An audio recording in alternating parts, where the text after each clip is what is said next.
நான் தான். சொல்லு. நான் இப்ப காயத்ரி வீட்டுல தான் இருக்கேன். முட்டாள், உன்னை யார் அங்க போக சொன்னது? யாரும் போக சொல்லல, நானா விரும்பியும் போகல. நீங்க சொன்ன மாதிரி அந்த சூர்யா வீட்டுக்கு தான் போனேன். காயத்ரியோட அம்மா அங்க வந்து என் கைய புடிச்சிட்டு இழுத்துட்டு வந்தா நான் என்ன பண்ண முடியும்? ஒன்னும் பிரச்சனை இல்லையே. இது வரைக்கும் ஒண்ணும் இல்ல, எல்லாமே கரெக்டா தான் போயிட்டு இருக்கு. சுப்பு கிட்ட நான் என்ன பேசணும், எப்படி பேசணும்னு நீங்க சொல்லி கொடுத்தீங்களோ அதே மாதிரி கரெக்டா பேசிட்டேன். நான் அங்கிருந்து கிளம்புனதுல இருந்து இப்ப வரைக்கும் அவ என்ன பத்தி தான் அவ நினைச்சிட்டு இருப்பா. அவ நம்பிட்டாளா? கண்டிப்பா நம்பிட்டான்னு தான் நினைக்கிறேன். குட். இப்ப நீ அண்ணாமலை வீட்டுக்கு வந்திருக்கன்னா அந்த அம்மா திரும்பவும் உன்னை போக விடாதுன்னு நினைக்கிறேன். அதனால நான் சொல்ற மாதிரி செய்.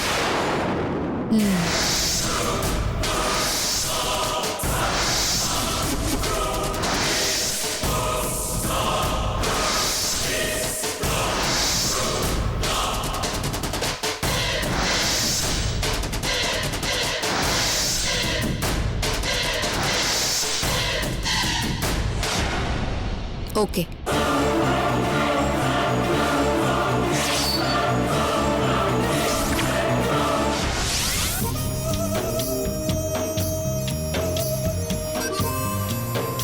நில்லுங்க நில்லுங்க. அவசரமா போயிட்டு இருக்கேம்மா. போயா.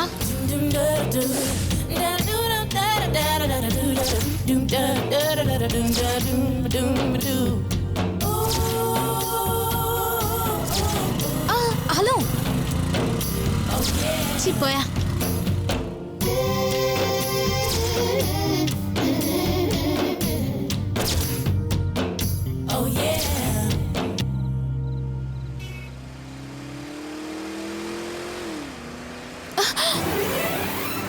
ஐயோ.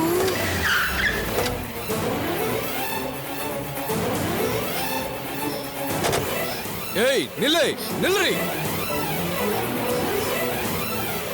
ஏய் உனக்கெல்லாம் எத்தனை மணி சொன்னாலும் அறிவே வராதா? அறிவு வருது இருக்கட்டும் சார், வேலை தவறாம பசி வந்துருதே. ஏதாவது வேலை பார்த்து சாப்பிட வேண்டியதானே? யார் குடுக்குறாங்க? ஒண்ணு பண்றீங்களா? உங்க வீட்ல பாத்திரம் கழுவ, துணி துவைக்க என்ன கூட்டிட்டு போய் வச்சுக்கிறீங்களா? கொழுப்ப பத்தியா இவளுக்கு? வா வண்டியில வந்து உட்காரு, ஸ்டேஷன்ல போய் பேசிக்கலாம். ஏய் வாடி. சார் சார் நான் சும்மா சொன்னேன் சார். என்னை விட்டுட்டு வேற ஏதாவது வேலையை போய் பாருங்க சார். சார் நான் ரொம்ப நெருக்கடியில இருக்கேன் சார். இன்னைக்கு ஏதாவது சம்பாதிச்சாகணும் சார். அடிங்க ஏர் வண்டியில விட்டா என்னைய எடுபடி ஆக்கிடுவ போல இருக்கே. ஏய் ஏர் வண்டியில.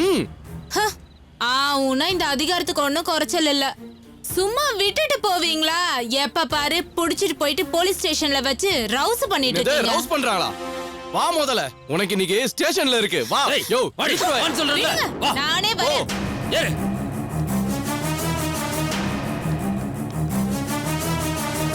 சீக்கிரம் ஏறு உள்ள. வண்டி எடுங்க.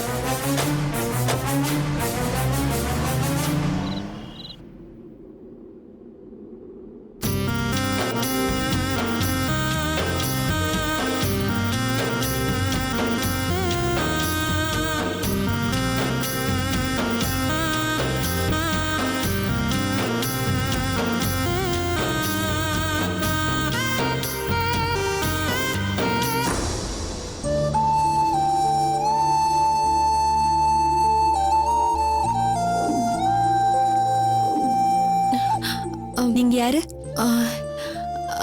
நான் வந்து நைட்டு செண்பகத்தோட தான் வந்தேன்.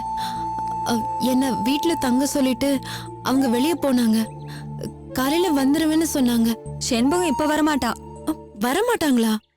ஏ என்னாச்சு? நைட் அவளை போலீஸ் புடிச்சிட்டு போயிட்டாங்க. நீங்க அவளுக்கு தெரிஞ்சவங்களா? போலீஸா?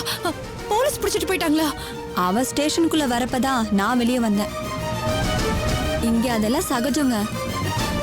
எங்க தொழில்ல ஸ்டேஷனுக்கு போலனாதான் ஆச்சரியம். இங்க போலீஸ் ஸ்டேஷன் எங்க இருக்கு? எதுக்கு? நீங்க போறீங்களா? அதெல்லாம் வேணாங்க. ஏற்கனவே இன்ஸ்பெக்டர் செம்ம கான்ல இருக்காரு. நீங்க யார் என்னன்னு தெரியல. நீங்க போய் செண்பகத்தை பத்தி விசாரிச்சீங்கன்னா அவர் உங்களையும் தூக்கி உள்ள வச்சிருவாரு. இல்லைங்க, செண்பகம், ஐயோ, நான் உங்களை பார்த்தே ஆகணும். பார்க்கணும்னா இன்னைக்கு ஒரு நாள் வெயிட் பண்ணுங்க. இன்னைக்கு நைட்டு இல்லைன்னா நாளை காலையில ரிலீஸ் பண்ணிடுவாங்க. வந்ததும் பார்த்துட்டு போயிடுங்க. ஆனா ஸ்டேஷனுக்கு போனீங்கன்னா உங்களுக்கு தான் பிரச்சனை. என்னால அவ்வளவுதான் சொல்ல முடியும்.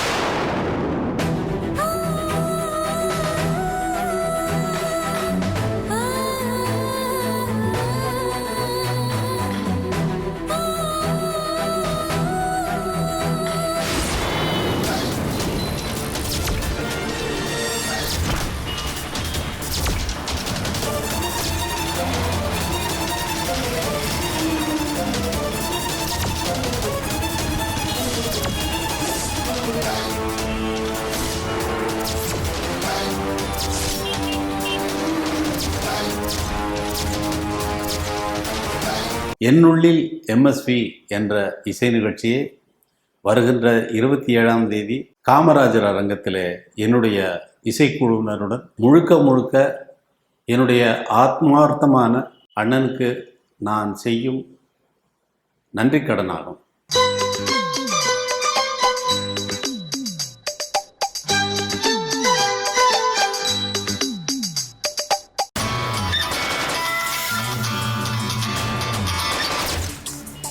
சார், என்னாச்சு?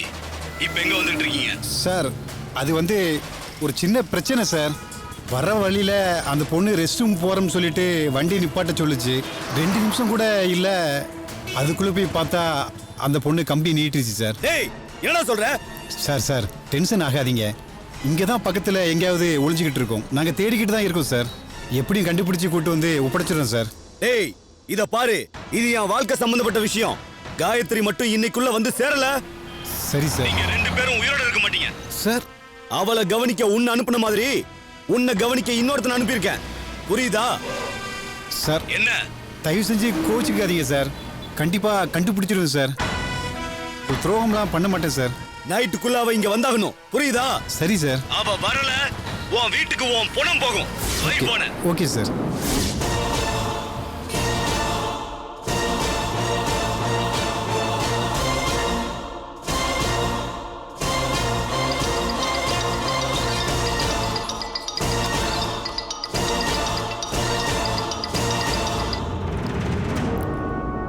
சொல்லுங்க. ஏய், தனியா இருக்கியா? ஒரு பெரிய சிக்கல். என்னாச்சு? காயத்ரி தப்பிச்சிட்டா.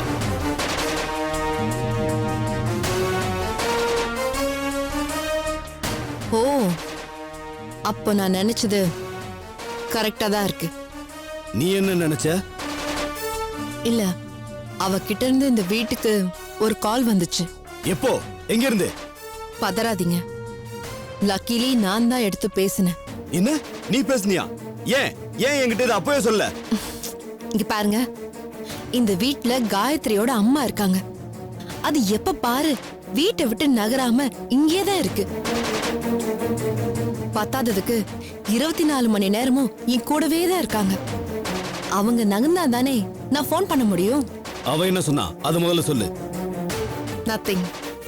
நான் காயத்ரி பேசுறேன்னா வேடி போன நான் தான் காயத்ரின்னு சொல்லி கட் பண்ணிட்டேன்.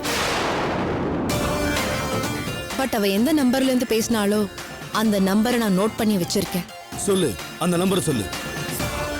நான் அந்த நம்பரை SMS பண்ணி விடுறேன். அநேகமா அது பப்ளிக் பூத்தா தான் இருக்கும்னு நினைக்கிறேன். இந்த நம்பர் எந்த ஏரியான்னு கண்டுபிடிச்சு அங்க போய் உங்க ஆளுங்களை தேட சொன்னீங்கன்னா அவளை ஈஸியா கண்டுபிடிச்சிடலாம். ரைட், இப்பவே பண்றேன். இத பார், நீ ஜாக்கிரதையா இரு. உன் மேல யாருக்கும் அங்க சந்தேகம் வந்துடக்கூடாது. அதெல்லாம் நான் பாத்துக்கிறேன். நீங்க அவளை கண்டுபிடிக்கிற வழியை பாருங்க. ஓகே.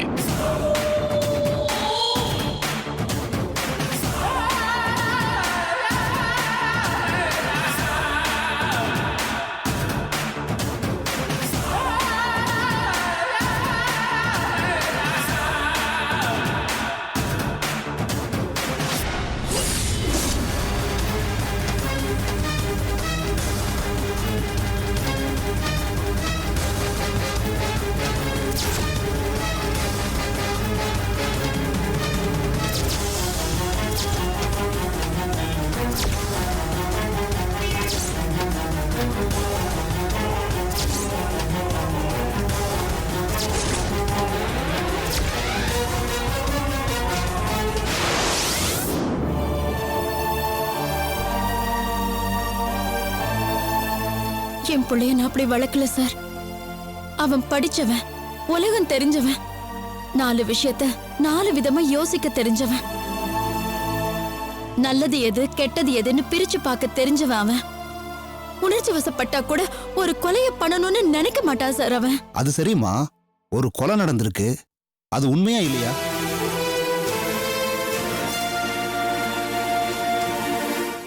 குமார்னு ஒருத்தர் செத்து போயிருக்காரு. அவர் சாவுக்கு என் புருஷன் காரணம்னு அந்த குமாரோட வைஃப் சொல்லிக்கிட்டே இருக்கா. அது இல்லைன்னு நம்ம ப்ரூவ் பண்ணணும் சார். சார், என் தங்கச்சி கல்யாணமாகி ஒரு நாள் கூட மாப்பிள்ளையோட சந்தோஷமா வாழ்ந்ததில்ல சார். மாப்பிள்ளை மேல இப்படி கொலைப்பழி அது இதுன்னு வந்து அவர் ஜெயிலுக்கு போயிட்டாருன்னா என் தங்கச்சி வாழ்க்கை வீணா போயிடும் சார். கொஞ்சம் பெரிய மனசு பண்ணுங்க சார்.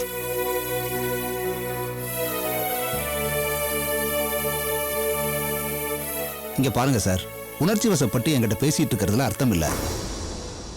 ஒரு கேஸ்னு வந்ததுக்கு அப்புறம் லாஜிக்கா நமக்கு இருக்கிற ஓட்டைகளை எப்படி அடைக்கிறதுன்னு தான் யோசிக்கணும். Let me clear this first. கொலையை பார்த்த சாட்சி யாரு? கௌரி. அவதான் சார் அந்த குமாரோட வைஃப். அவ சூர்யா குமார தள்ளிவிட்டு கொலை பண்ணதா கம்ப்ளைண்ட் கொடுத்திருக்கா. சரி, கொலையை வேற யார் பார்த்தாங்க? காயத்ரி பார்த்திருக்கா சார். காயத்ரி தான் சூர்யாவோட போயிருக்கா. ஆக கொலையை பார்த்தது 2 பேரு.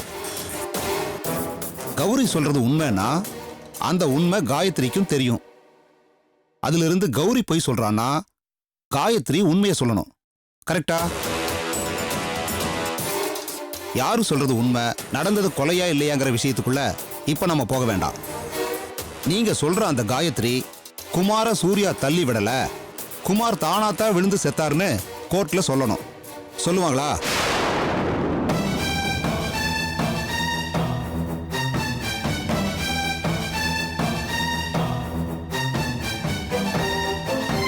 சொல்லணும். சொல்ல வைங்க. கௌரி சொன்னதுக்கு எதிரா ஒரு சாட்சி நமக்கு ஃபர்ஸ்ட் ஹியரிங்லயே கிடைச்சிட்டா அதை வச்சு நம்ம முதல்ல ஜாமீன் வாங்கலாம். அதுக்கப்புறமா இந்த கேஸை எப்படி உடைக்கிறதுன்னு நிதானமா யோசிச்சு உங்க ஹஸ்பண்ட வெளியில எடுக்கலாம். அது வந்து சார், அது வேற ஆப்ஷனே இல்லம்மா. இதுக்கு மேல இந்த விஷயத்த பேசக்கூட எதுவுமே இல்லை. காயத்ரி கோர்ட்டுக்கு வரணும். சூர்யா கொலை பண்ணல, குமார் தானா விழுந்து செத்தாருன்னு சொல்லணும். அப்படி சொல்லிட்டா அடுத்த 1 ஹவர்ல உங்க புள்ள ஜாமீன்ல வெளியே வர்றதுக்கு நான் கேரண்டி.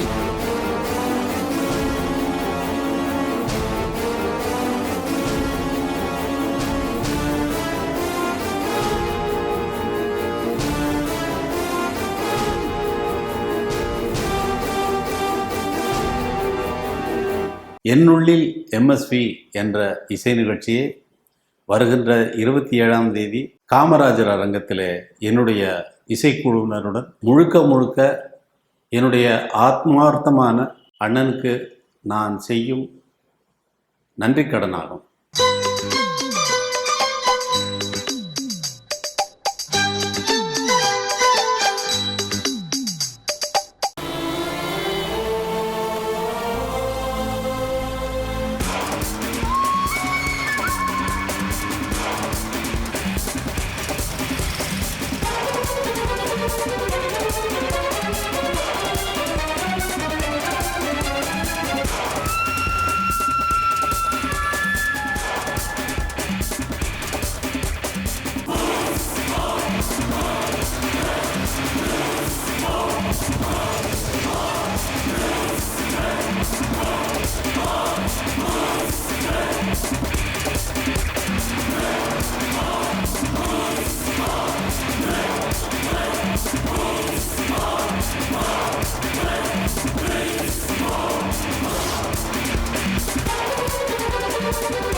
சொன்னா கேளுமா. இதெல்லாம் வேண்டாம். நீ இப்ப போய் காயத்ரி கிட்ட பேசுறதுனால என்ன பிரயோஜனம் நினைக்கிற? தேவையில்லாம மறுபடியும் சண்டை தான் வரும். தயவு செஞ்சு என்ன தடுக்காதீங்க அத்தை. இந்த வீட்டுக்கு எத்தனையோ தடவை வந்து காயத்ரி கிட்டயும் உங்க அப்பா அம்மா கிட்டயும் நான் சண்டை போட்டுட்டு போயிருக்கேன். ஆனா இன்னைக்கு நான் சண்டை போடுற மூட்லயே வரல. எனக்கு என் சூர்யா எந்த சிக்கலும் இல்லாம கேஸ்ல இருந்து வெளியில வரணும். அதுக்கு அந்த காயத்ரி உதவினாலும் சரி, இல்ல அந்த கடவுள் உதவினாலும் சரி, எனக்கு என்னோட காரியம் தான் முக்கியம். ஒருவேளை நான் கேட்டிருந்தா காரியம் நடந்திருக்கும்னு நாளைக்கு எனக்கு தோணக்கூடாதுல்ல. அதான்.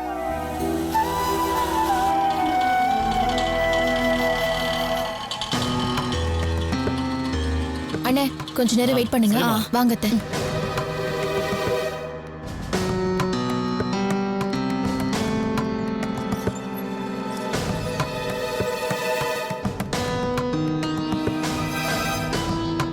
காயத்ரி,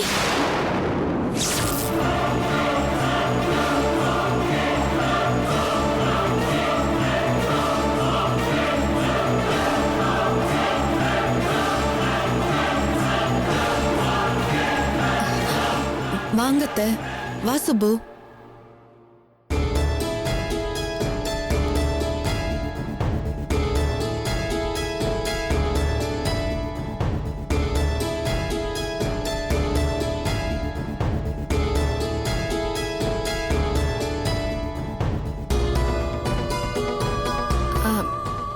உங்க அம்மா இருக்காங்களா? அம்மா கோயிலுக்கு போயிருக்காங்க அத்தை. நீங்க அந்த பத்திரத்தை எடுத்துட்டு வந்திருக்கீங்களா? இப்ப கூட நான் அதுல கையெழுத்து போட்டு கொடுக்க ரெடியா இருக்கேன். கூடாதுன்னு சொல்றதுக்கு எங்க அம்மாவுக்கு 1000 நியாயம் இருந்தாலும் சூர்யா நல்லா இருக்கணும்னு நான் நினைக்கிறதுக்கு ஒரே ஒரு காரணம்தான். அவர் மேல எனக்கு இருக்கிற காதல்.